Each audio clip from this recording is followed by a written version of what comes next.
Well, once again, thank you for coming to this pod. My name is Drew Little. I am an economic activist, social entrepreneur, and an idea engineer all rolled into one.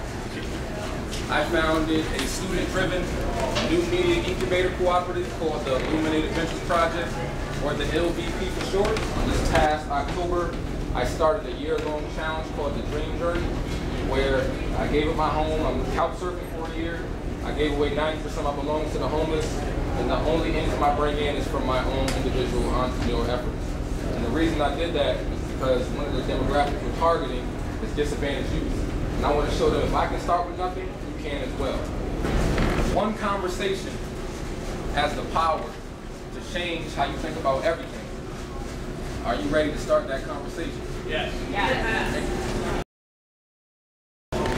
So there's three reasons why I'm here. The first reason is to talk about what inspired me. The second reason is to talk about what innovation I was inspired to create. And the last is what impact my innovation will have on this region and the world. So what inspires me? Three things. The first thing is creativity. I just love the process of creating something from nothing and taking that risk, that leap of faith. I'm not that alto. I love taking that leap of faith and taking that leap of faith to truly express myself no matter what other people may think. Now I know y'all feel the same. Some of our audience, any hands? Anybody love creating something from nothing? Yes. Hey, feel welcome now. And that's why I'm so big into startups, because I love the creativity behind it. And this startup culture is concentrated on the West Coast, especially in Silicon Valley with a lot of tech startups. And I'm inspired to bring that creative culture here to Richmond. But the type of startups that really get my blood flowing are the ones that fuse technology and social good. Why, you may ask? Well, due to the constraints of the US dollar, government has been forced to shut down social and environmental programs we need for our future. But that creates an opportunity for people just like me and you to create businesses that not only make a living for the shareholders, but also make a substantial social and environmental impact and fill in the gaps left by government and corporations. And this new way of doing business is called social entrepreneurship or social enterprise. It's basically a for-profit company with a non-profit soul. So a type of hybrid model. I don't know about you, but I definitely think we could create a Warren Buffett Gandhi hybrid. I think. Brilliant. And the last thing that inspires me is purpose-driven living. You've probably heard this quote before: do what you love, and you'll never work a day in your life.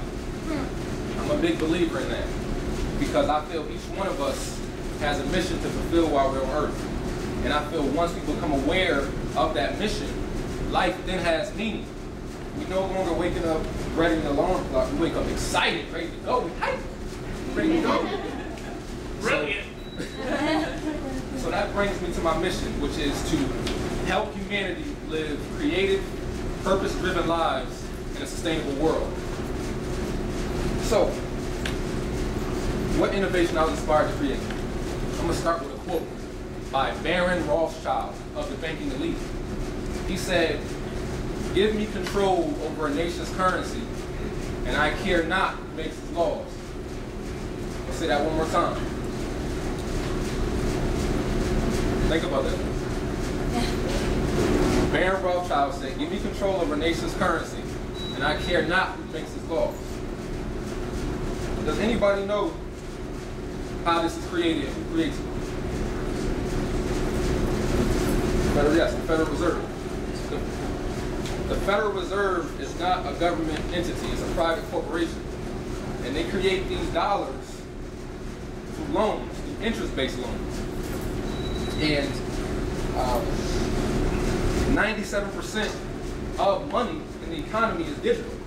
Only 3% is in printed money. Does anybody know that? Anybody heard that before? Okay. Someone learned something. And this money is scarce. I'm going to give you an analogy. Imagine we have a circle. This circle represents people. We have a lot of people that want to work, but not enough money to pay them. So it's kind of like we have a full circle of people, but only half a circle of money.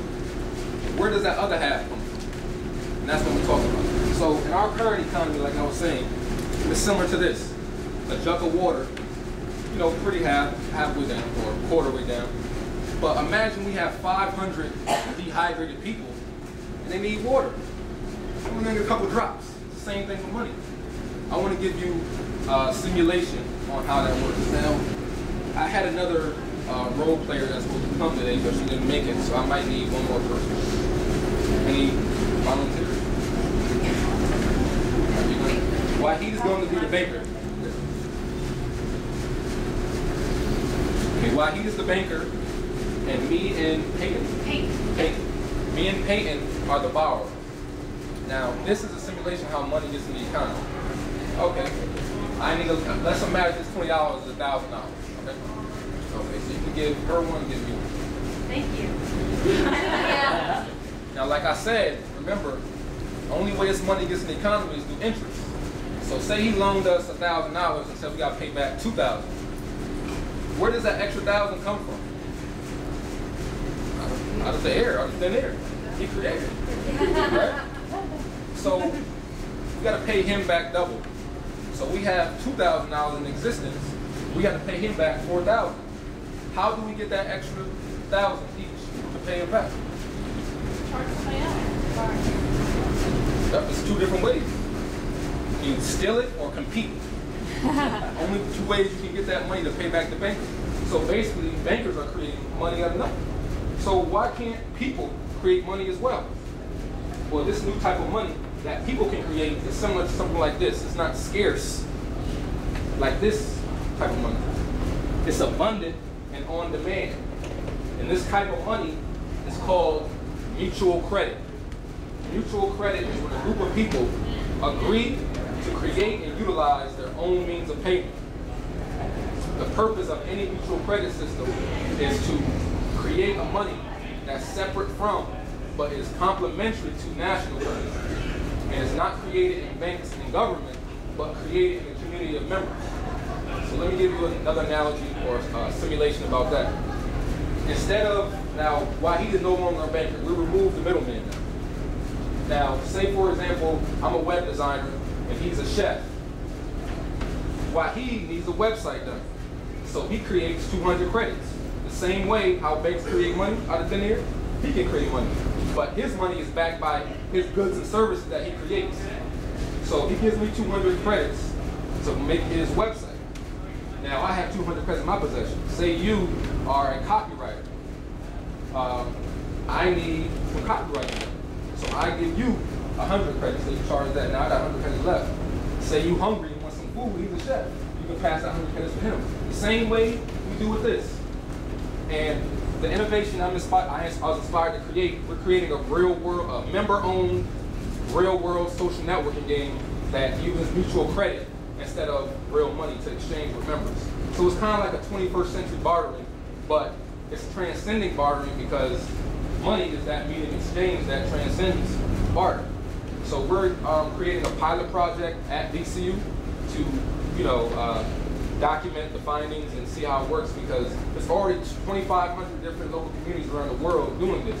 In Japan, I think it's like 300,000 people in a network, using a mutual credit system. And you see, and I'm writing a book called The Producers Manifesto that will explain everything I'm talking about. And we're going to use this money to fund our startup. So instead of going out and trying to get investors or bankers that loan this out with interest, we'd rather have the people fund our startup, because essentially we're here to serve the people as well.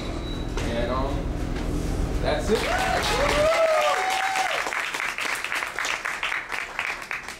Do you have a website? Yeah, all right. Does anybody else?